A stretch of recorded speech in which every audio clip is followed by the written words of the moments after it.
Welcome, weary traveler, to another episode of Strange Stories at Midnight, where we present to you tales of fantasy, horror, and strange adventure from the golden age of pulp magazines. Tonight's story is a tale of the supernatural from Algernon Blackwood. It was first published in 1911 in the weekly newspaper The Eyewitness, and was later collected in Pan's Garden, a volume of nature stories, published in 1912. Algernon Blackwood was a British writer who spent his early 20s in Canada, working a variety of jobs including dairy farmer, reporter, bartender, secretary, and violin teacher. He later returned to Britain to become a successful writer of strange stories. He was interested in Eastern philosophy and the spiritual movement of his time, which influenced his writing. In tonight's story, a stolid businessman is pulled unwillingly by a mysterious force into the supernatural. In works by authors like H.P. Lovecraft, being exposed to the unknown beyond our normal human perception drives men to gibbering fear and madness. But here, Blackwood shows us that sometimes, glimpsing beyond the mortal veil can present us with unexpected gifts. The clock has struck the midnight hour, so ready yourself for tonight's tale. The Return by Algernon Blackwood.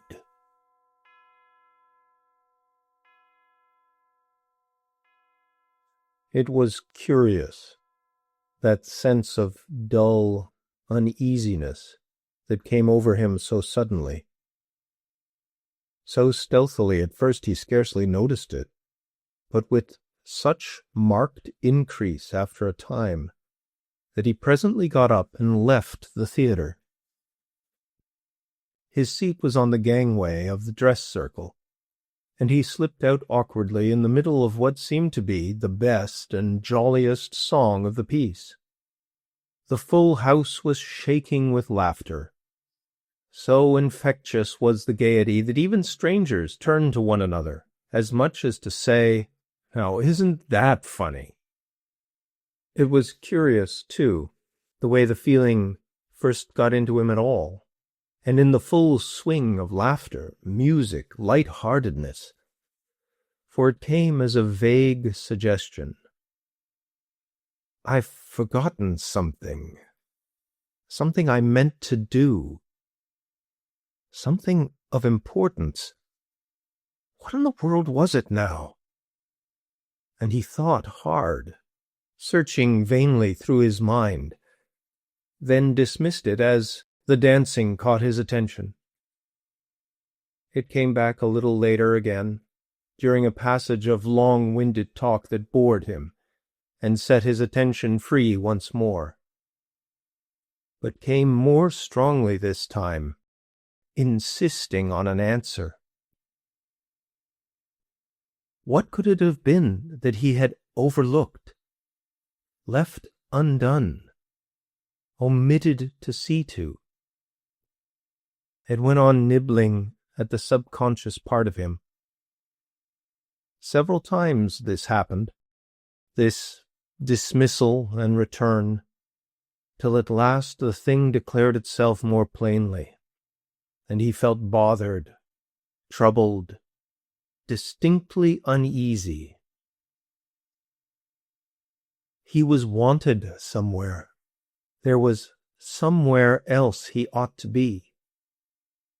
That describes it best, perhaps. Some engagement of moment had entirely slipped his memory, an engagement that involved another person, too. But where? What with whom?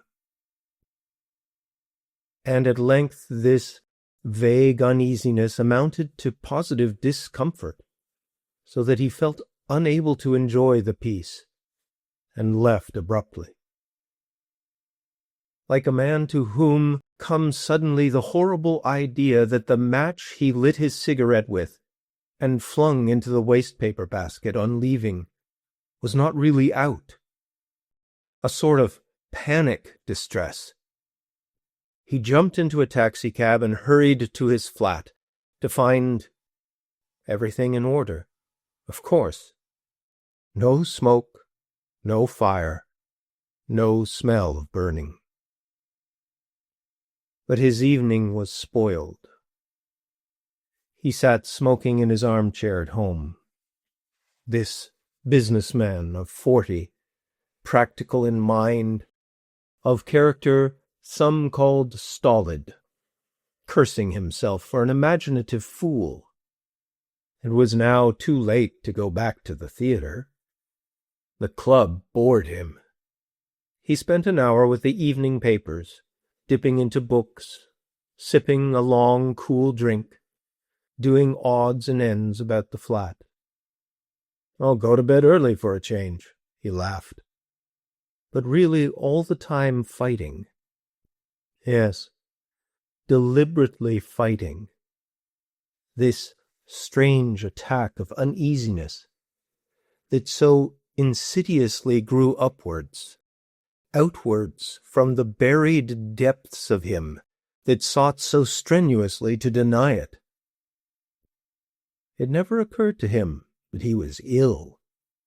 He was not ill. His health was thunderingly good. He was as robust as a coal heaver.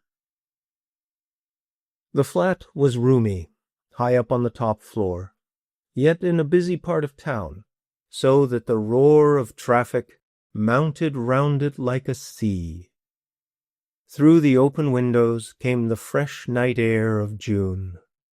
He had never noticed before how sweet the London night air could be, and that not all the smoke and dust could smother a certain touch of wild fragrance that tinctured it with perfume.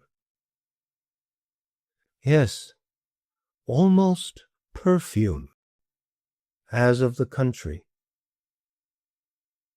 He swallowed a draught of it as he stood there, staring out across the tangled world of roofs and chimney-pots. He saw the procession of the clouds. He saw the stars. He saw the moonlight falling in a shower of silver spears upon the slates and wires and steeples.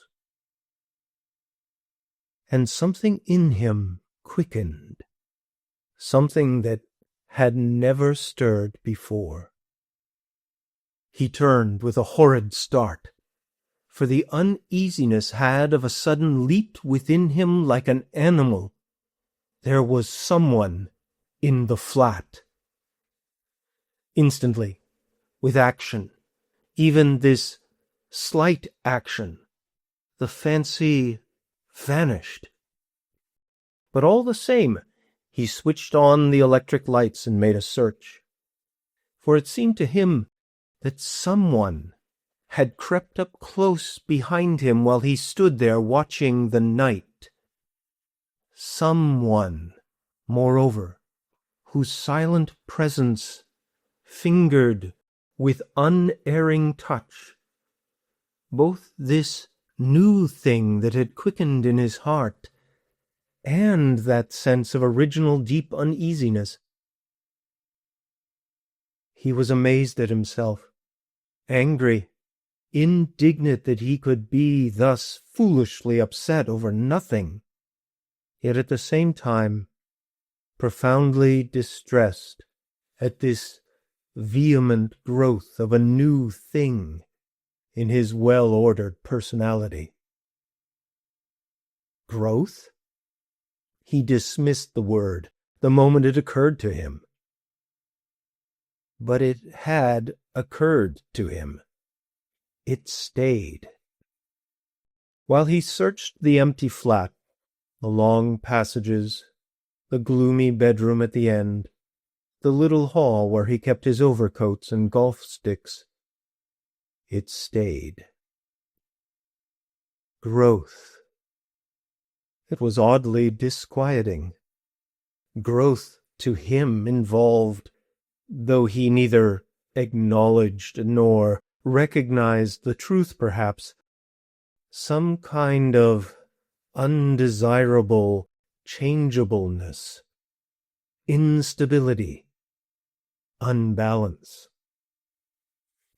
Yet, singular as it all was, he realized that the uneasiness and the sudden appreciation of beauty that was so new to him had both entered by the same door into his being. When he came back to the front room, he noticed that he was perspiring. There were little drops of moisture on his forehead, and down his spine ran chills, little faint quivers of cold. He was shivering. He lit his big meerschaum pipe and left the lights all burning. The feeling that there was something he had overlooked, forgotten, left undone, had vanished.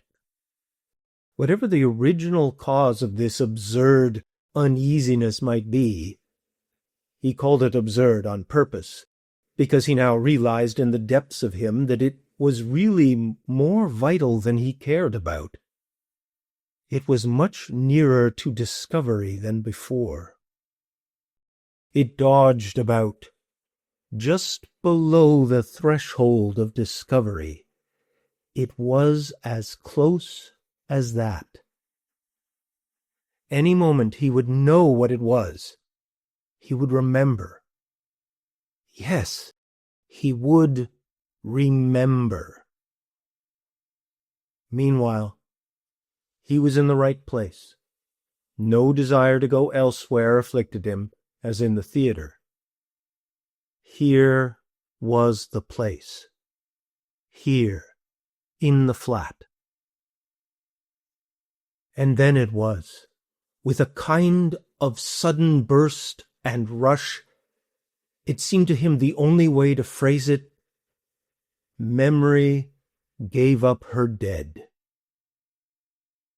At first, he only caught her peeping round the corner at him, drawing aside a corner of an enormous curtain, as it were, striving for more complete entrance, as though the mass of it were difficult to move.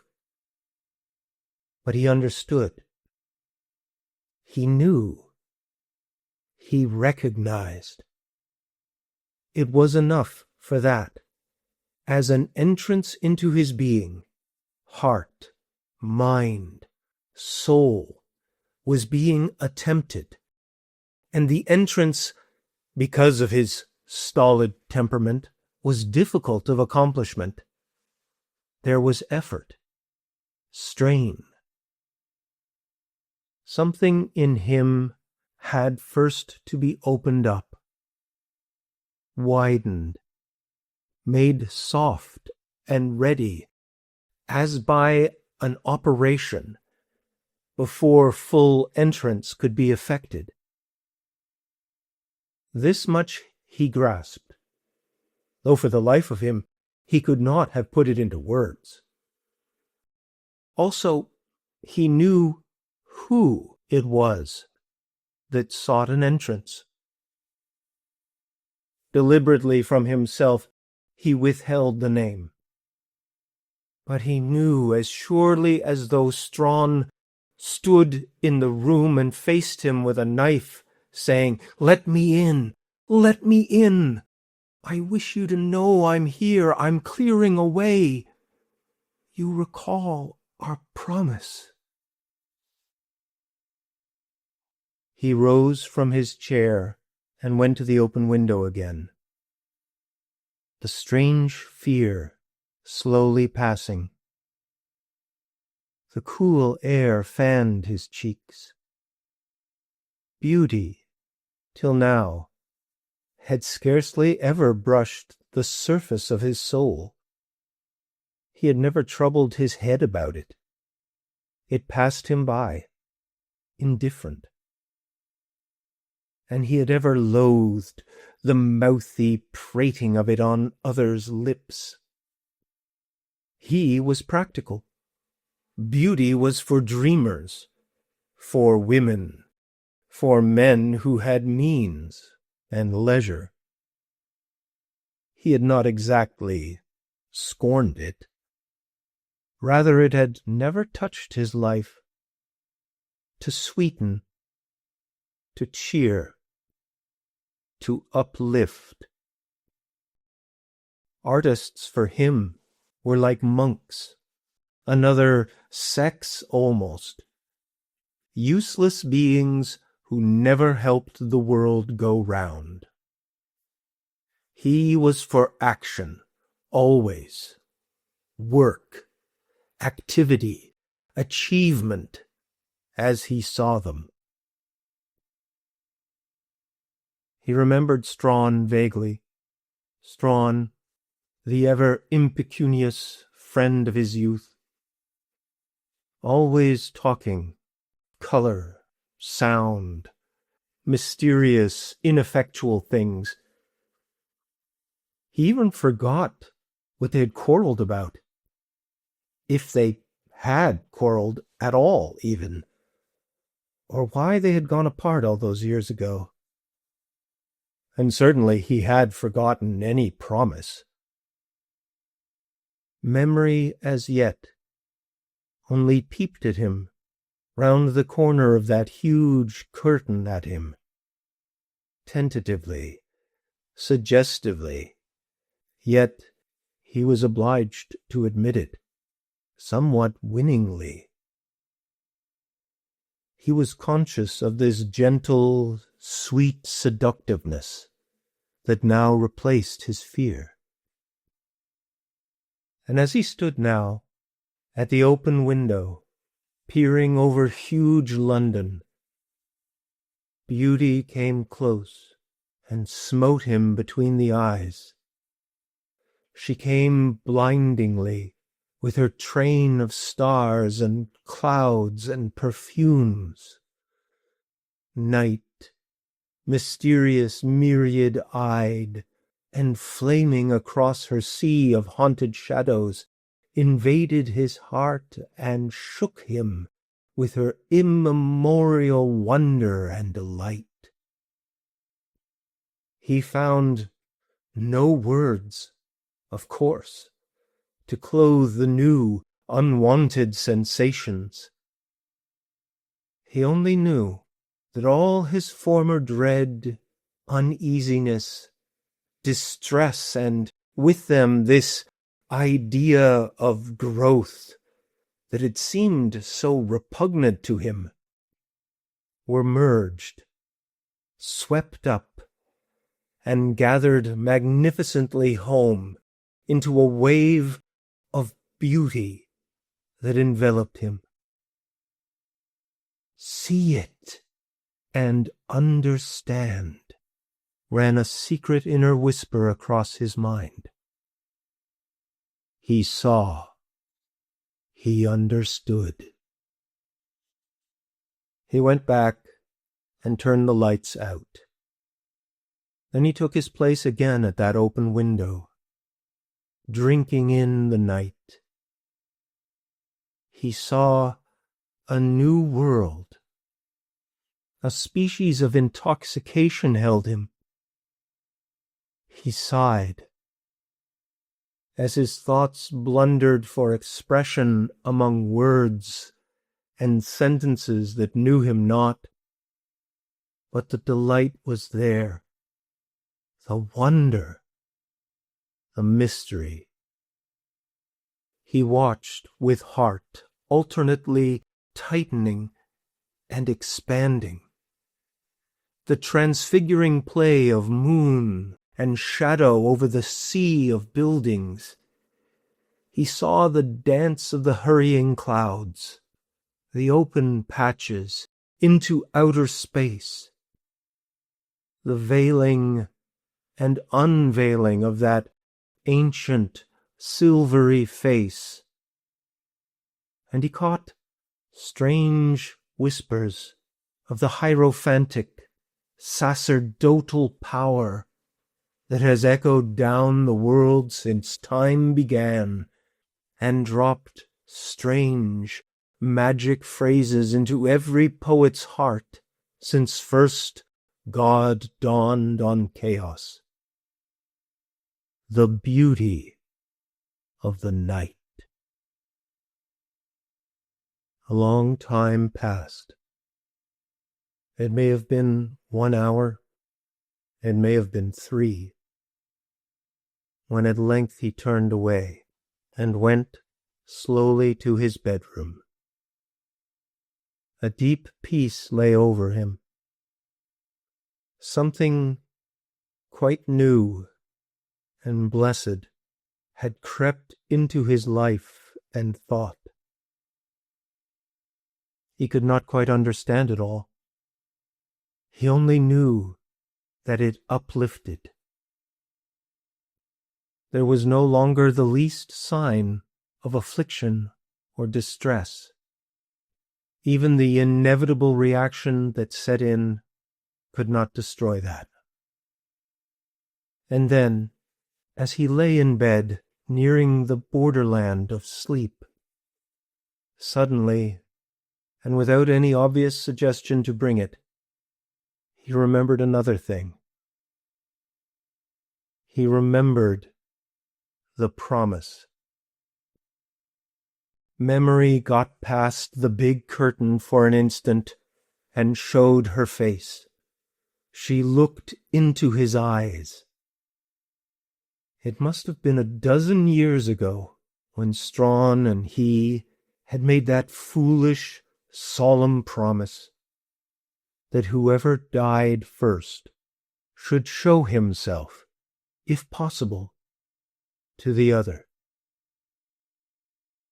He had utterly forgotten it, till now. But Strawn had not forgotten it. The letter came 3 weeks later from India. That very evening, Strawn had died at 9 o'clock.